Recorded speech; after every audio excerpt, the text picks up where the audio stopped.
Hello बच्चों, राधे राधे। कैसे हैं आप लोग? आज के इस लेक्चर सीरीज में लेक्चर 26 में modern approach to chemical calculations में हमारा टॉपिक है मूल concept Avogadro number and ideal gas equation. तो बच्चों, आज पहली बार मैं आपके लिए पीवाईक्यू लेके आया हूँ और आइए देखते हैं पीवाईक्यू में जो हमारे पास नीट का क्वेश्चन है वो किस तरह से पूछा गया था। अभी तक आपने modern approach to chemical calculation में काफ़ी कुछ मूल कॉन्सेप्ट के ऊपर क्वेश्चन किया है, पर यह क्वेश्चन थोड़ा यूनिक है और इसको सॉल्व करने का एक फिक्स तरीका है जो मैं आपको अभी समझाऊंगा। तो देखिए, पहला क्वेश्चन है the amount of carbon dioxide evolve upon complete combustion of 116 gram of normal butane is. तो बच्चों, यहाँ पर जो गिवन है वो एटॉमिक मास दिया हुआ है। हाइड्रोजन का 1 है, कार्बन का 12 है, ऑक्सीजन का 16 है और 116 ग्राम ऑफ नॉर्मल ब्यूटेन दिया गया है।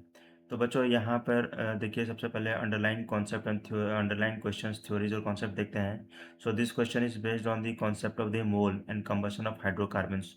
तो हमने हाइड्रोकार्बन में हम पढ़ लेंगे इन फ्यूचर कि कंबशन ऑफ हाइड्रोकार्बन कैसे होता है और उसका क्या इक्वेशन है, उसकी क्या बेसिक बातें हैं।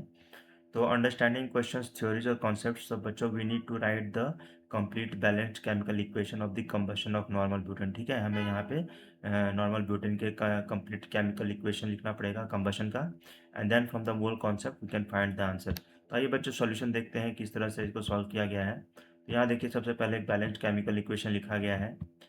नॉर्मल ब्यूटेन का 13/2 ऑक्सीजन से रिएक्ट होकर CO2 और वाटर बना रहा है। तो यहाँ हम देख सकते हैं कि 1 मोल ऑफ ब्यूटेन जो है वो 4 मोल ऑफ CO2 प्रोड्यूस कर रहा है। तो 56 ग्राम ऑफ C4H10 जो है वो 4 into 44 gram of CO2 produce कर रहा है। तो बच्चों, ये 58 कहाँ से आया? तो 58 जो है मॉलिक्यूलर मास है ब्यूटेन का। तो जस्ट डबल कर दिया, 116 ग्राम ऑफ नॉर्मल ब्यूटेन ले लिए हैं, तो इसका जो है 352 ग्राम आ रहा है। ठीक है, तो बच्चों, इस तरह से इस क्वेश्चन को सॉल्व करेंगे। यहाँ पर बैलेंस केमिकल इक्वेशन लिखना काफ़ी ज़रूरी था और उसके बाद हमने मूल कॉन्सेप्ट अप्लाई किया। ठीक है बच्चों, तो बच्चा इसी तरह से मैं और भी PIQs लाता रहूँगा। आप अपने पढ़ाई पर फोकस कीजिए और कुछ भी डाउट होता है वो कमेंट करके पूछते रहिए। ठीक है बच्चों? तो बच्चों, राधे कृष्णा, राधे राधे, और मेरे चैनल को लाइक, सब्सक्राइब और कमेंट और शेयर करना ना भूलें। थैंक यू बच्चों।